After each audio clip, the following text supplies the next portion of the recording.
down the street, UB. One of the professors of UB wrote the manifesto for secular humanism. Secular humanism is an ideology where you're really God. That person is right there at the university, getting awards. So don't say we're a Christian nation.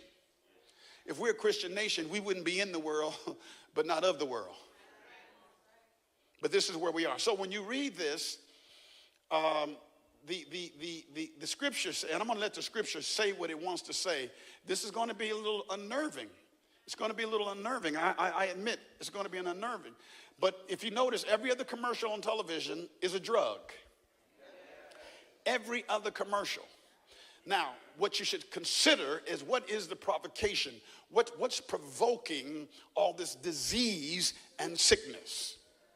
Because when you have heartburn, that's simply stomach acids coming through the tube that takes the food from your mouth to your stomach, your esophagus, and it's backing up and it gives you that burning pain in your chest. They call it heartburn, but it's not your heart. There's a pill for that. Prilosec, Pepto-Bismol, you can take some stuff for that. But when the scripture says men's hearts are failing them because of fear, that word Greek is phobos. Their hearts are failing them. They are struggling with what's called tachypsubo cardiomyopathy. Tachypsubo cardiomyopathy. Now, the more common term would be heartbreak syndrome.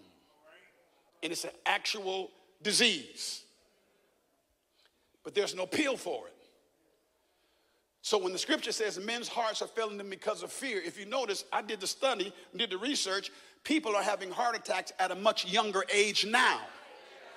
And you can't ascribe it all to diet. A lot of it is stress, emotional trauma, and physical trauma. That's what causes tachypsubo cardiomyopathy. It is physical stress and emotional stress that makes the left ventricle of your heart weaken to the point your heart breaks.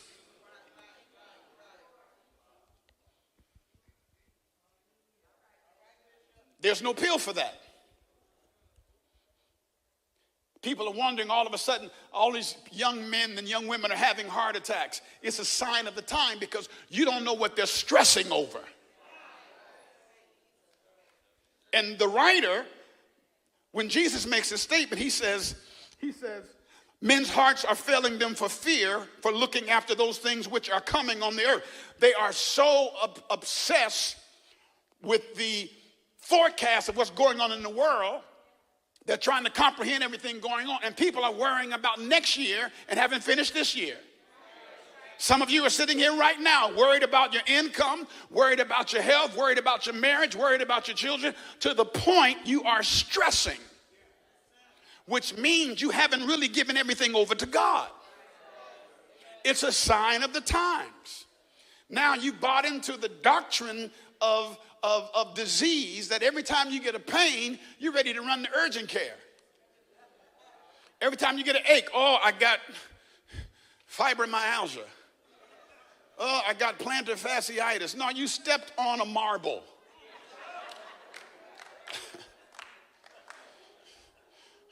I got a lump on my head.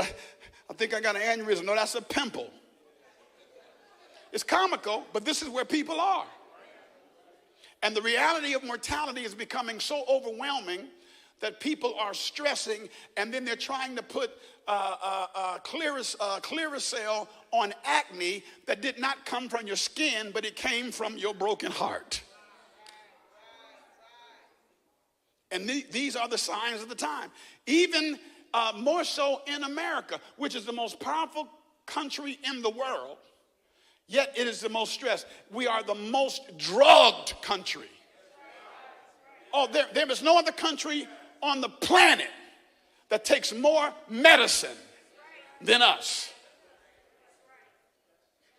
And would you believe it that we don't have the longest lifespan anymore? Out of all the stuff we're doing, we do not have the longest lifespan. Asians do. They have the longest lifespan.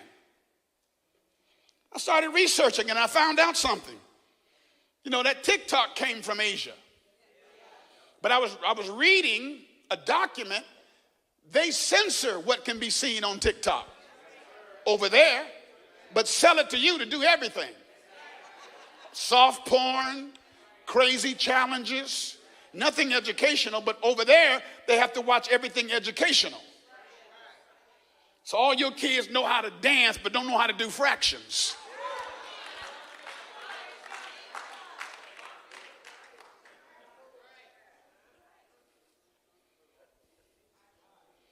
Look what he says. He said there should be signs in the sun and in the moon and in the stars and upon the earth, distress of nations.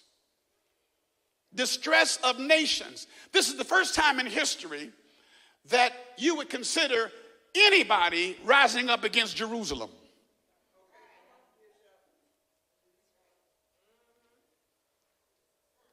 I'm not talking about simply Hamas being in Palestine. And by the way, Palestine is not the one rising up against Israel. It's Hamas who's occupying in Palestine.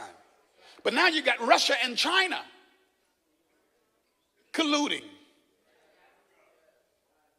Nation. Oh, y'all looking at me funny. Look at the text. The earth, upon the earth, distress of nations with perplexity. Like, I can't believe what's happening. With perplexity. The sea and the waves are roaring. Look at the hurricanes. Look at the hurricane. Look at the flooding that was in Houston. Look at the flooding in Dubai. I mean, the flood was 4 feet high in Dubai. Places they thought there would never be flooding because of the deserts. These are the signs of the times. Do you see it? Do you see it? I'm going to hurry. I'm going to hurry. I'm going to hurry.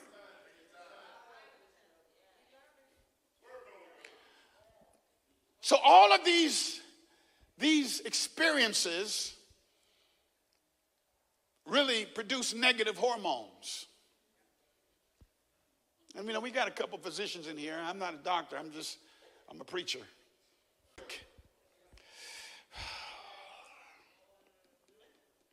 Cortisol, adrenaline, noradrenaline, and there's a reduction in serotonin and oxytocin, which are happy hormones. So when you go through something, you got to force yourself to give God glory while you're in it to avoid cardiomyopathy. That whatever I'm going through is not going to break my heart. Because I'm going to go through here praising. Tears might be running down my face, but I'm going to go through here giving God glory. That's why